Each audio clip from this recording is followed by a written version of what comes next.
Hear ye, hear ye! American Players Theater and Spring Green won the 2026 Regional Tony Award. APT is a theater located in the woods about 20 miles from Madison with a 1,075-seat outdoor hill theater and a 200-seat indoor touchstone theater. The summer season is now playing through October 4th with 8 plays in a rotating repertory. This week, you can use code CITY20 for 20% off any performance in the Outdoor Hill Theater. Tickets and information at AmericanPlayers.org or by calling 608-588-2361. Need a new car? The Society of St. Vincent de Paul is hosting a car raffle fundraiser to raise money for their Madison food pantry, pharmacy, micro-lending program, and other services that help local families. That's right, you can buy tickets now for a chance to win one of 5 brand new vehicles. They've got 2026 Hondas, Nissans, and 1 Mazda. Tickets are $100 each and only 5,000 will be sold. Find more details on the cars and buy tickets at svdpmadison.org/raffle.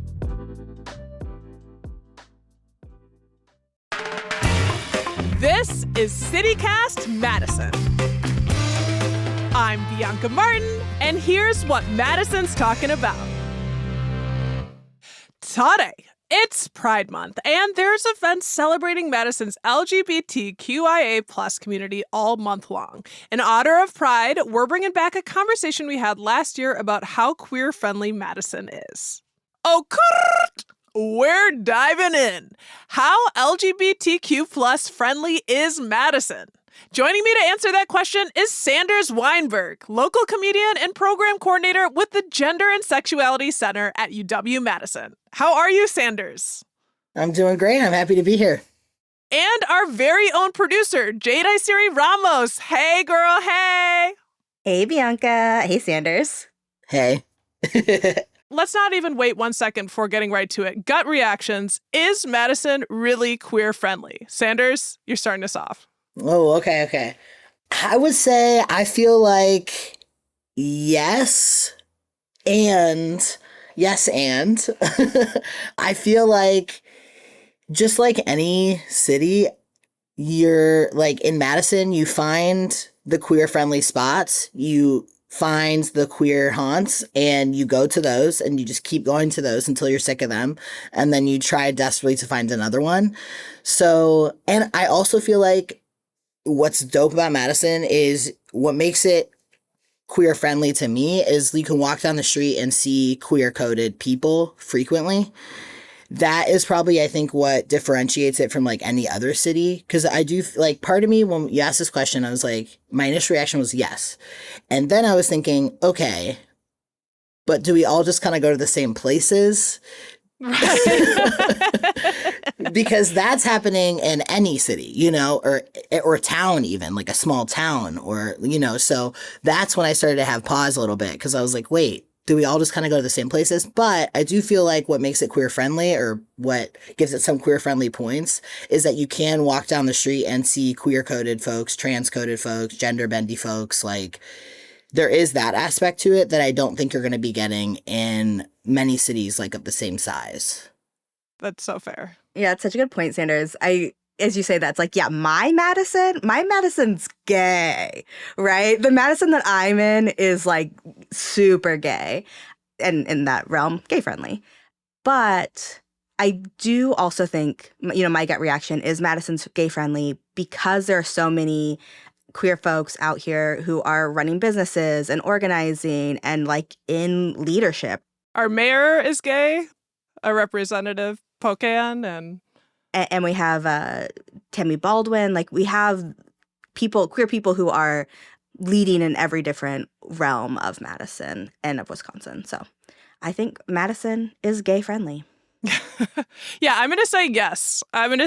And then, as same like you guys, asterisk, wait a second. Is it because it's a small city? Are we self-selecting? But the same thing that Jade said, which was like, yeah, our mayor, our council is gay AF. There's a lot of gay people on our council. But I also wanted to shout out, I know Tone Madison, there was a piece done there a couple years ago titled, "Madison is perfect," in quotes, for LGBTQ folks, if you're cis, white, and well off.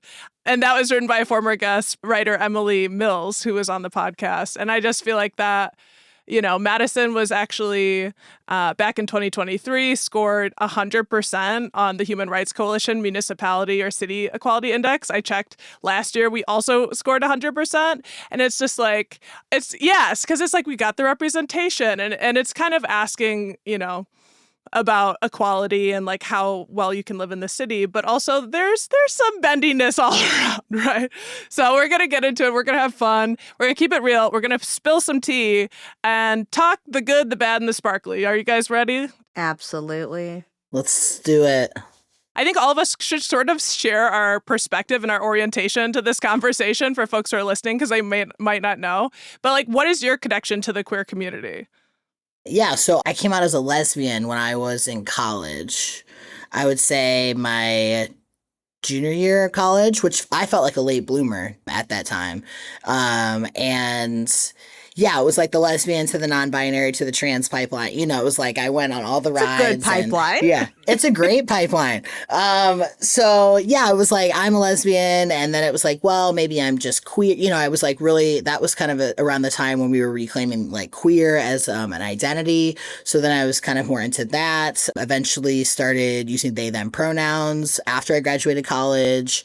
Actually, when I started grad school, I think at UW La Crosse is when I started using they, them pronouns. And yeah, I started hormones in 2019 and have been on that journey since then. And like my experience as a queer person and therefore as a queer person in Madison has changed over the last couple of years, because I've just started passing as a man and oftentimes presumed like a straight cis man, which is a wild world. It's a new experience. The locker rooms, the bathrooms, you don't want to know. I don't want to know. Yeah, so I feel like, yeah, my experience has changed, and I'm still like honestly unpacking a lot of that and settling into this new world that I'm a part of, and just the way I move through the world and things like that. But yeah, I mean, when I moved here in 2020, I identified as a trans man, but I was not passing. So I was being read as like a butch lesbian. So yeah, that was like complicated. I was also bartending at the time. So I was like always on display, kind of just like that was happening very frequently. And so my experience, my first couple years in Madison are very different than my experience now. So you've seen like different shades, which makes you a perfect person to ask about like how LGBTQ friendly is Madison really? Because you've had different experiences literally in this city. Yeah. And how about you, Jade? Yeah, so I identify as queer, sort of blanket Q. I like that identifier. And for what it's worth, I am married and I'm in a very queer marriage. Yes. We're like, Jade, you're coming on the show. You got takes and you're funny. I put on my Hot Summer Gaze t-shirt and everything for you. Yeah. Your guys' outfits are crushing it. And you're also wearing like pink heart glasses that folks definitely need to see. I'll share just kind of in this conversation, my orientation is like, I'm attracted to everyone. I think if I were to identify with anything, it would be bi. But I have to also say that I have a straight white boyfriend. So I do know how scary the bathrooms are. I'll just say it's a whole thing. That said, I'm also biracial. I'm half black, half white. So I'm used to being kind of in the interstitials. And my siblings both are queer. So they always brought me to Madison before I moved here. I moved to Madison for college. I moved away and I came back. But I've always been in the queer spaces. So I'm excited to be a part of the conversation.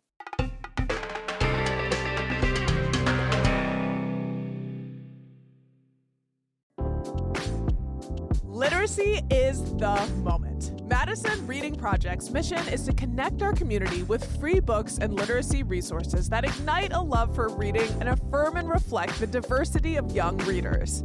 And they truly put on one of the coolest events of the year, and that's happening this week. Every year, Madison Reading Project hosts a paper fashion fundraiser to support children's book access and free literacy programs called Red E to Wear. And the creativity is unmatched. Ready to Wear is this Thursday, June 11th from 6 to 9 p.m. at the Sylvie. This year's theme is Out of This World. Don't miss getting your tickets today at madisonreadingproject.com/readytowear2026. And gather your best mates. You get the best ticket price when you buy a 4-pack. So go get your friends together and enjoy this one-of-a-kind evening.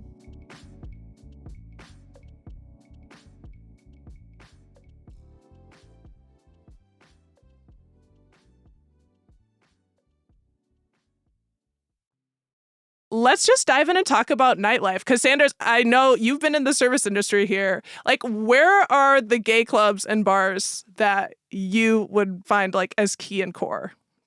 Yeah, I moved to Madison in 2020, which was a wild time to move anywhere, I will say.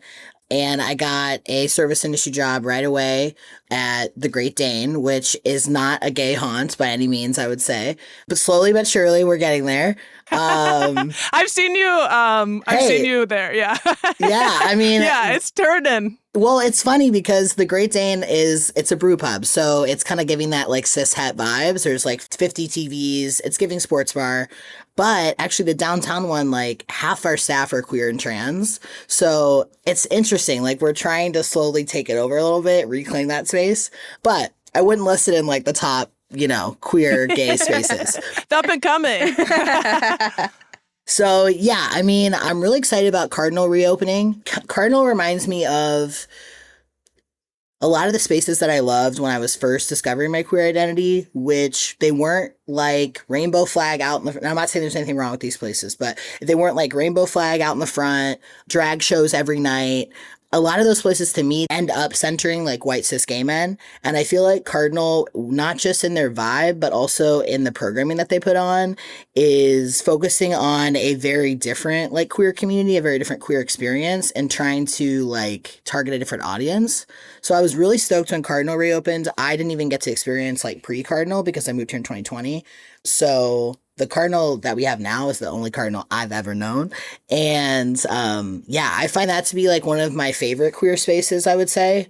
I think you're right, Sanders. They seem to be like sort of reaching out, like they're trying to reach out to every edge of like the queer spectrum and pulling them in with some sort of night or dance or just something. Maybe you don't like to dance, but you want to craft with other queers. Like that's something that's happening at Cardinal for sure. I'll also bring up, like, we do have some of, like you were saying, Sanders, the more, this is a gay club, right?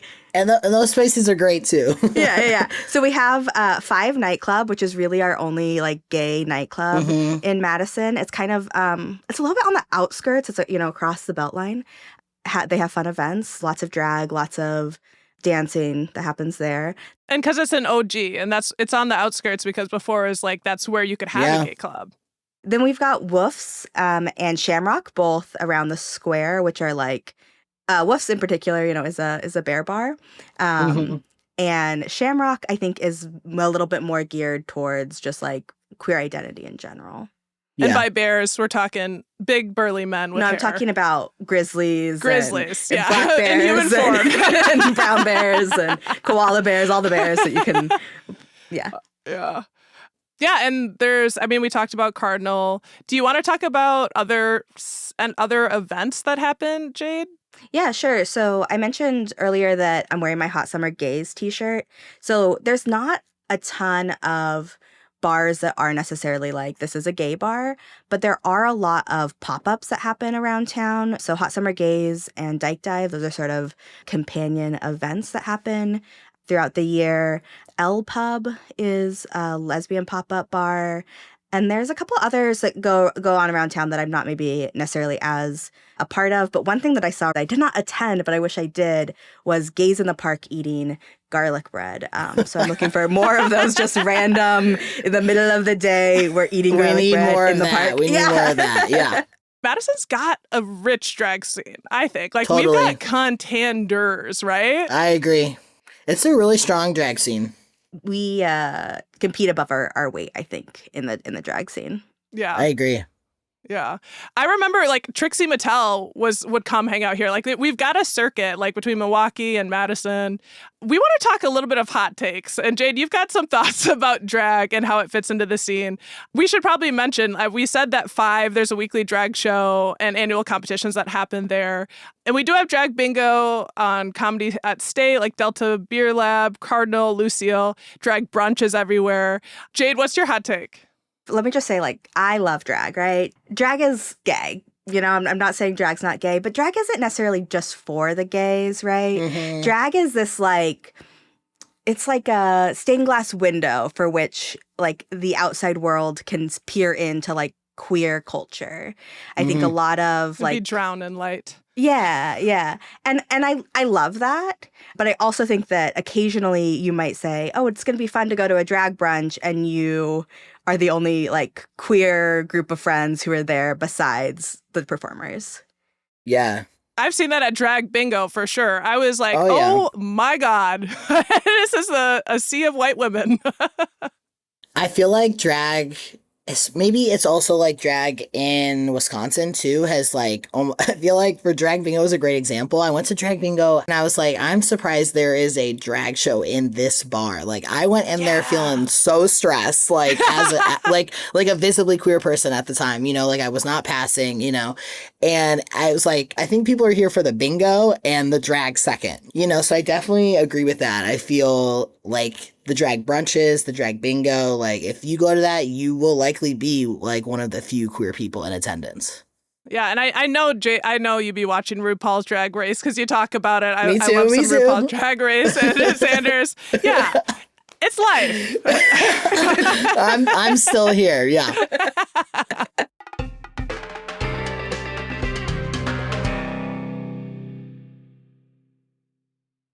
One of the things I love about queerness is the idea of inclusion, right? Like everybody gets to be included, and making an accepting space like is not the easiest thing to do, right? But when we talk about spilling tea, like there are divisions within the gay community, right? In terms of different spaces, like, and this could definitely be its own episode, but like, I'm just going to start with from where I'm standing. Like I've definitely seen experienced things where folks are more exclusive than inclusion.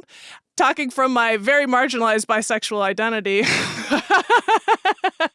just like, and I've heard from other bi women who, you know, are out here, you know, maybe dating straight men, but they're like, oh, I want to be included, but also I feel like I'm not gay enough. So that's one thing that I've seen and heard, a sort of like clickiness, I guess. And then, you know, in that same realm of divisions, like I'm thinking about, you know, transgender people and non-binary folks, like, is there a very like inclusive environment amongst the gays? I think you're right in calling out that clickiness, but I don't think it's necessarily queer specific. Like I don't think that like clickiness exists only in queer spaces. I kind of think clickiness is like a human experience. Universal. And we tend to group and include people that we identify with or that we feel safe around. And so I think sometimes the maybe like really cold shoulder that you might feel from queer folks is like almost a little more like self-protective than anything. You're sort of you know, we're a group of people who are like I have had to mold myself and adapt myself to be presentable in straight spaces for so long, and I'm not going to do that here in the space that I like consider queer. I definitely feel that like self-protective or self-preservation, like, you know, this is my group. I've carefully curated it. I finally feel comfortable in this group to like express myself, my sexuality in a way that's freeing, my gender in a way that's freeing, my body in a way that's like sexy and safe and confident and good. I feel like body freedom is such a big part of like the queer experience, whether you're trans, cis, non-binary, any of that. I feel like just being able to express your body and your gender in that way is like really freeing. So I totally feel that like self-preservation aspect. I think I run into that myself, like Bianca, what you were saying, like, am I queer enough? I Right. feel like I run into that a lot more now that I pass than I did before, because I'm like, a couple years post top surgery, like you can barely see my scars anymore. I have a full beard now. My voice has deepened a lot. I tend to like to wear basketball hats, for basketball teams. So there's a lot of things that I feel like people read me and they think like cis man. And so a lot of times I struggle even in queer spaces. And I also get like that vibe of like, wanting to keep your group real tight and this bearded man that's approaching us, or, whatever it might be. Like I went to a couple of the like Sappho secret dance parties that were at Cardinal early on when it first started. And I started to feel like maybe the space isn't really for me, which isn't a bad thing. Like it is a sapphic space and it's hard to like mourn kind of like I was a part of this sapphic community. I don't know necessarily how I fit into it these days. But it wasn't like I went into Sappho Secret and everyone was like, come on in, and I get why they weren't. Yeah. Because I also know how rare it is to have like a sapphic space, and yeah. So, like, overall, would you say the spaces for your identity feel inclusive and you, like, have had, that's not cliquey, you're not feeling, like, negative, anything about the way you look or anything like that? Like, for people that are listening, maybe sometimes people who don't even live here listen to the podcast, like, what their experience would be like. I think that maybe I am very selective of the places that I put myself in, but I have generally like felt like all my identities were respected and accepted in the spaces that I put myself in within the queer community. Yeah. I went to a karaoke bar on campus and it was like everyone was 22 and under and it was the queerest space. And I was like, I am not cool enough to be in here. I'm starting to feel like my 33-year-old knees. Like I'm starting to be the old crowd. It's the age more than anything these days. Well, that's hard too. I feel like us being a college town, a lot of the queer spaces tend to swing really young. Like I went to a drag show in Seattle. It was like the best drag show I've ever been to. Partially because most of the crowd were above 30 or late 20s and up. Most of them were like queer, gender bendy. Like it was not like cis male dominated. It was like racially diverse. It was like ability Utopia. diverse, body diverse. I mean, it was amazing. And the music was good. I was like, I need this. I want this in Madison. I do feel like a lot of times it just swings so young. Yeah. Well, you're the program coordinator for the Gender and Sexuality Campus Center at UW-Madison. So we did want to ask, like, what's the culture like on campus for queer students?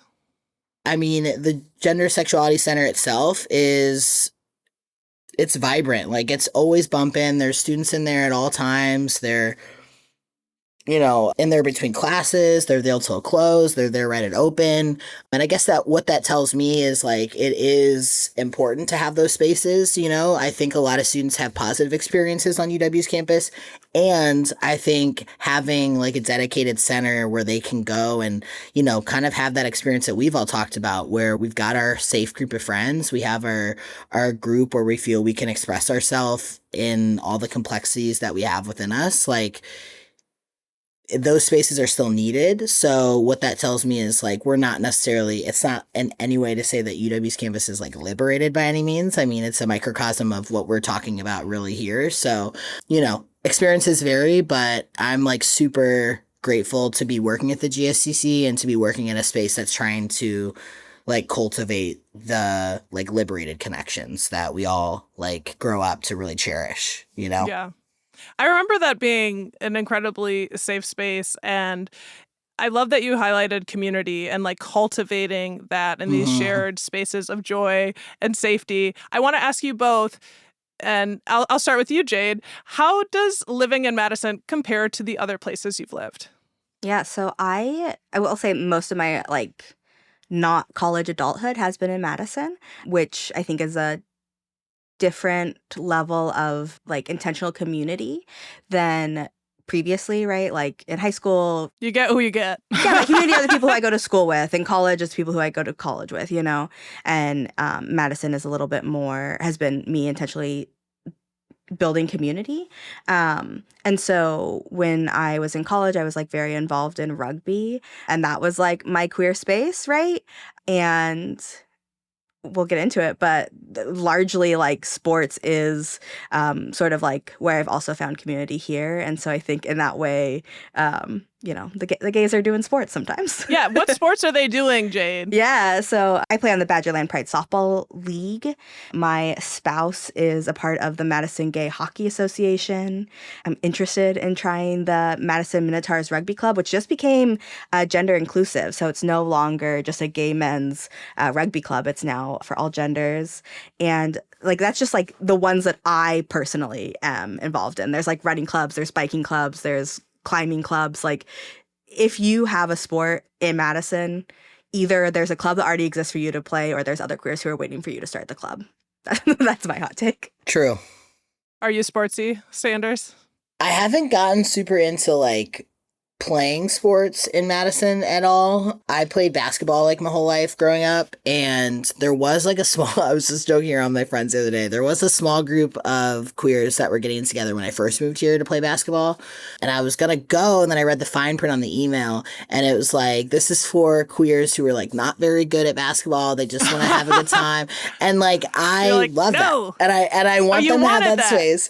No. I don't want that because I played competitively for so long, so it's like I was joking around because I feel like when I was younger, even like me and my like girlfriend group, like they would try to play basketball with me and I would just get kind of mad because I was like, no, I like want to be at the same like level, you know, and it's just not as fun for me to just be like bricking the ball for 2 hours, like.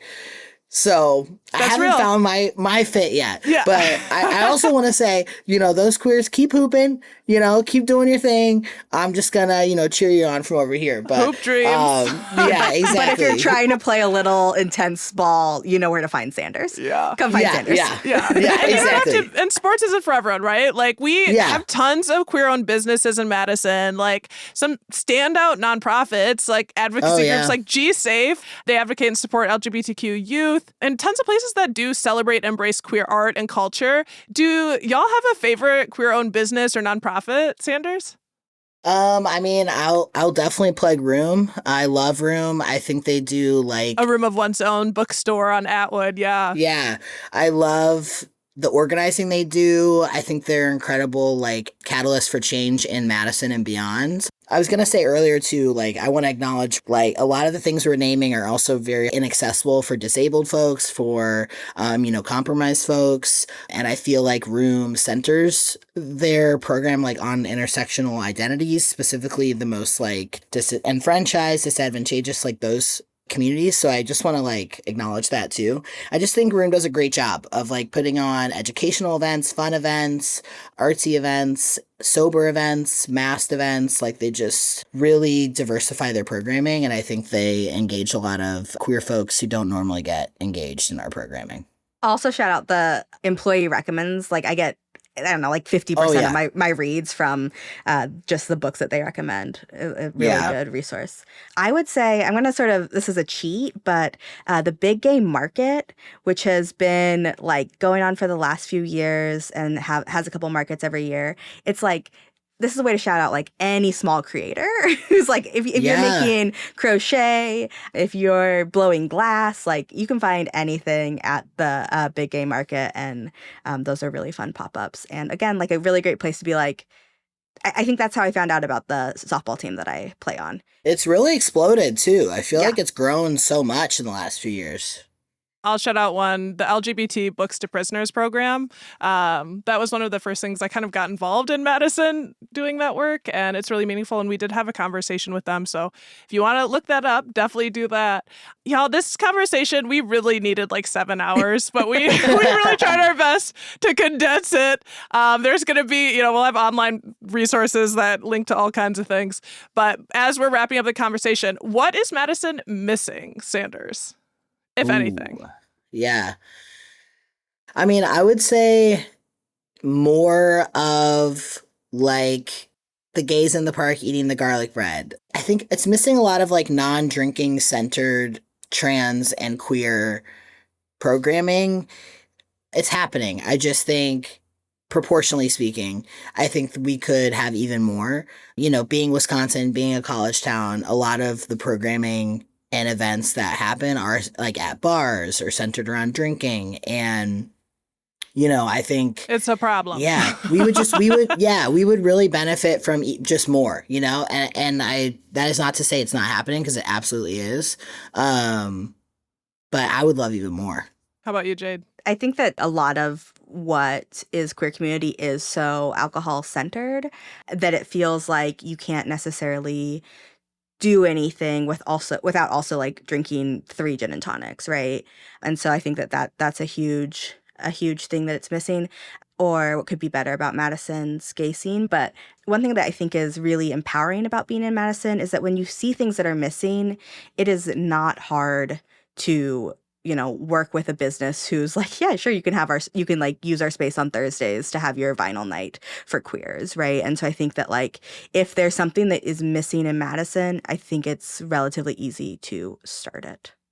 Preach, honestly, and build that community. You guys, we really hit a lot, and it's been super fun. Final verdict for 2025. How gay friendly is Madison? Sanders, out of 5 jockstraps. Oh, out of 5 jockstraps? Or fill in your adjective of choice. Yeah, I would give it... I'm a harsh critic, so just know that. No, that's good. I would give it like 3.75 strap-ons.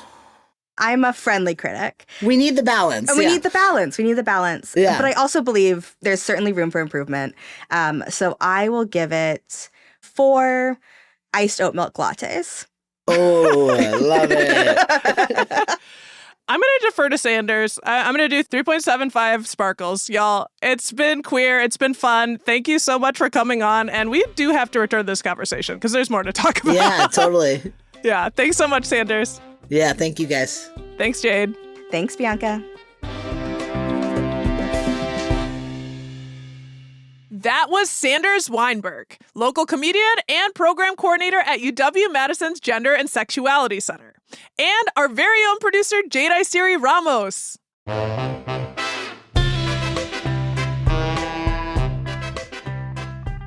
That's all for today here on CityCast Madison. I'm your host, Bianca Martin. Don't forget, you can support the show and get great perks by becoming a CityCast Madison neighbor at membership.citycast.fm. And if you enjoyed today's show, why not share this episode with a proud queer? Alrighty, y'all. We'll be back tomorrow morning with more stories from around the city. Until then, take care of yourself and each other, and happy Pride!